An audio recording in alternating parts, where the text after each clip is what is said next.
લગભગ 5000 વર્ષ પહેલા મથુરાનું સામ્રાજ્ય હતું.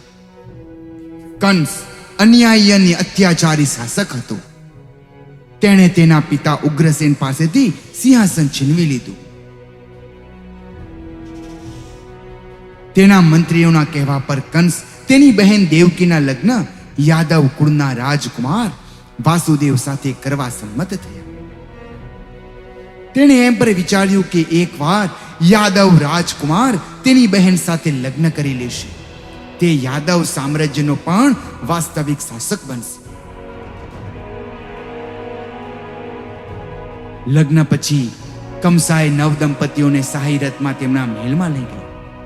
પરંતુ કંસા મહેલમાં પહોંચે તે પહેલા એક દૈવી અવાજ સંભળાયો. કંસા, યાદવ રાજકુમાર સાથે તારી બહેનના લગ્ન સાથે પૃથ્વી પર તારા દિવસોની ગણતરી થઈ રહી છે. દેવકી અને વસુદેવનો 8મો પુત્ર મથુરામાં તમારા જુલ્મી શાસનનો અંત લાવશે અને તમને મારી નાખશે.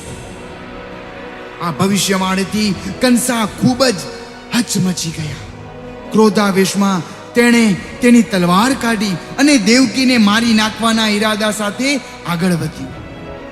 તેણે વિચાર્યું કે દેવકીના મૃત્યુથી તેને ક્યારેય પુત્રનો જન્મ નહીં થાય. આ સાંભળીને વાસુદેવ ઘૂંટણીએ પડી ગયા અને દયાને ભીખ માંગી. તેમણે વચન આપ્યું કે તેઓ તેમના અને દેવકીના જન્મેલા દરેક બાળકને વ્યક્તિગત રીતે કંસને સોંપશે. કંસ બાળકને મારી શકે છે અને આ રીતે ખાતરી કરે છે કે ભવિષ્યવાણી ક્યારેય સાચી નથી. 8 વર્ષના અંત સુધી કંસે દેવકી અને વાસુદેવને જન્મેલા 7 બાળકોનો નાશ કરી દીધો. 9મા વર્ષે દેવકી તેના 8મા બાળકની અપેક્ષા રાખતી હતી. તે બાળકનું ભાવિ જાણતી હતી અને અત્યંત ચિંતિત હતી. તેણીએ તેના ભાઈને તેના 7 બાળકોની હત્યા કરતા જોયા હતા. તેણીના અંધાર કોટડીની સૂતી વખતે ઊંઘ તેના દુઃખને વટાવી ગઈ. કંસ પણ અસ્વસ્થતા અનુભવતા હતા, કારણ કે તેને ડર હતો કે ભવિષ્યવાણી સાચી થશે. બરાબર મધ્યરાત્રિએ દેવકીએ 8મા પુત્રને જન્મ આપ્યો. બાળકનો જન્મ થતાની સાથે જ જેલની કોટડી તેજસ્વી પ્રકાશથી ભરાઈ ગઈ હતી. એવું લાગતું હતું કે હજારો સૂર્ય એક જ સમયે તે અંધકારમય અને ધૂંધળા કોષમાં ઉતરી આવ્યા. દેવકીએ જોયું કે તેની બાજુમાં નાનું બાળક સૂતેલું હતું. એટલામાં જ દેવી અવાજ સંભળાયો, વાસુદેવ, ઉઠો! આ તમારો નવજાત પુત્ર છે. તેને તમારા ગોકુળમાં લઈ જાઓ, જ્યાં તમારો મિત્ર નંદ ગોપા જાતિના વડા રહે છે, અને તેને તેના ઘરે છોડી દો. તે તેમના ઘરમાં સુરક્ષિત રહેશે. દેવી અવાજ ચાલુ રાખ્યો, યશોદાએ પણ આજે રાત્રે દીકરીને જન્મ આપ્યો છે. નંદ અને યશોદા તેમની પુત્રીના જન્મથી અજાણ છે. તમારા પુત્રને તેમના ઘરે છોડી દો અને તેમની પુત્રીના સેલમાં પાછા લાવો. તેઓ આખી દુનિયા સાથે વિચારશે કે આ બાળક તેમનો પોતાનો પુત્ર છે. તેઓ તમારા બાળકને પોતાના પુત્રની જેમ સંભાળશે. આટલું કહીને તેજ પ્રકાશ થયો, અંધારું છવાઈ ગયું. વાસુદેવ નાના છોકરાને ગળે લગાડ્યું, એને ટોપલીમાં રાખ્યું અને કોઈની નજર પડ્યા વિના જેલમાંથી બહાર નીકળવાના રસ્તાઓ વિશે વિચારવાનું શરૂ કર્યું. બાળકને ટોપલીમાં મૂકતાની સાથે જ સેલનો દરવાજો ખુલી ગયો. આશ્ચર્યચકિત થઈ ગયા કે બધા જ રક્ષકો જાણે કોઈ જાદુઈ મંત્ર હેઠળ સૂઈ ગયા છે. માથે ટોપલી લઈને વસુદેવ નજરે પડ્યા વિના જેલમાંથી બહાર આવ્યા.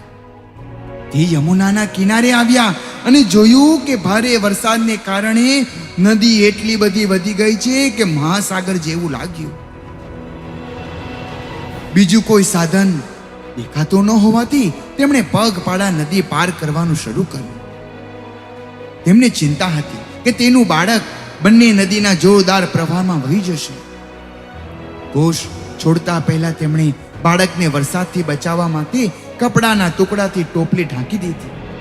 એવું લાગતું હતું કે માત્ર કાપડનો ટુકડો મુસાદર વરસાદ સાથે કોઈ મેળ ખાતો ન હતો, જે ઘટવાના કોઈ ચિહ્નો બતાવતું ન હતું. ત્યારે જ વાસુદેવે જોયું કે એક વિશાળ અને એક માથાવાળો સાપ તેમની તરફ આગળ વધી રહ્યો છે. ગભરાઈ જવા છતાં વાસુદેવ અટક્યા નહીં. સાપે વાસુદેવ અને બાળકને તેના હુંડથી ઢાંકી દીધા, વરસાદથી રક્ષણ કર્યું. આ શેષનાગ હતો, જેના પર ભગવાન વિષ્ણુ બિરાજે છે. વાસુદેવ નિરાંતે નદી ઓળંગીને ગોકુળ પહોંચ્યા. તે સીધો તેના મિત્ર નંદરાજના ઘરે ગયા. દરવાજ ખુલ્લા પડ્યા અને વાસુદેવ ઓરડામાં પ્રવેશ્યા. તેમણે જોયું કે નંદરાજ અને પત્ની યશોદા ગાઢ નિંદ્રામાં ભોળ્યા છે. યશોદાની બાજુમાં એક શિશુ જાગતું હતું, જાણે તેમની રાહ જોતું હતું. વાસુદેવે નાના છોકરાને યશોદાની બાજુમાં બેસાડી તેને ચુંબન કર્યું. નાની છોકરીને પસંદ કરી એને ઉચકીને ટોપલીમાં રાખી પાછું વળીને જોયા વિના તે સ્થળ છોડી દીધું. અને ઉતાવળમાં તેઓ જેલ તરફ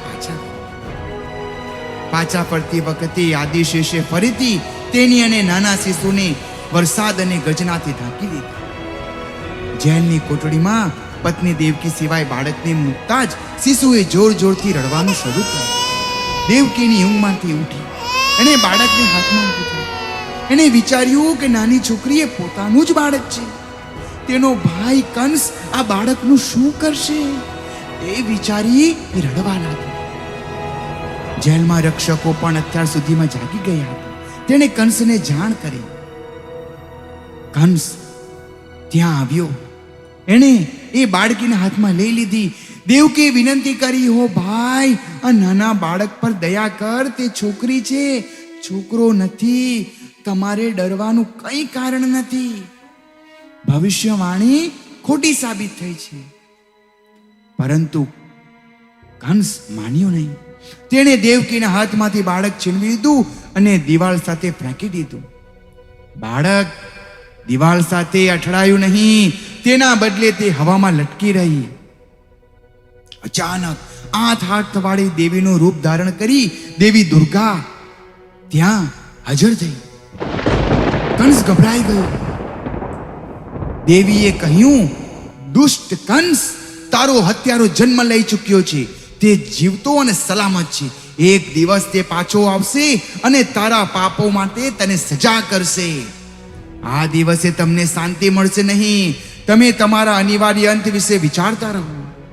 આ જ ક્ષણે હું તમારું જીવન સમાપ્ત કરી શકું છું, પરંતુ તમારે યોગ્ય સમય સુધી રાહ જોવી પડશે. આટલું કહીને દેવી અદ્રશ્ય થઈ ગયા. કંસ મૂંઝાઈ ગયો. એણે વિચાર્યું, કદાચ મારો હત્યારો ડરી ગયો અને મારી જેલમાં જન્મ ન લેવાનું નક્કી કર્યું. તેથી ભવિષ્યવાણી સંપૂર્ણ રીતે સાચી પડી નથી. થોડા દિવસો પછી વસુદેવે દેવકીને તે રાત્રે બનેલી ઘટનાઓ વિશે વિચાર્યું. જણાવ્યું, દેવકી દુઃખી હોવા છતાં તેનો પુત્ર તેનાથી દૂર હોવા છતાં સુરક્ષિત છે એ વિચારથી રાહત અનુભવી. એ દરમિયાન ગોકુળમાં ઉજવણી કરવામાં આવી. બધા છોકરાઓને આશીર્વાદ આપવા ગયા. નંદ અને યશોદાએ છોકરાનું નામ કૃષ્ણ રાખ્યું. છોકરાની આંખોમાં અસામાન્ય ચમક હતી. તે ક્યારેય રડ્યો નહીં, હસતો રહ્યો. જ્યારે પણ તેઓ કૃષ્ણના સાનિધ્યમાં હતા ત્યારે દરેક વ્યક્તિને આંતરિક આનંદની અનુભવી હતી. આમ કૃષ્ણનો જન્મ થયો.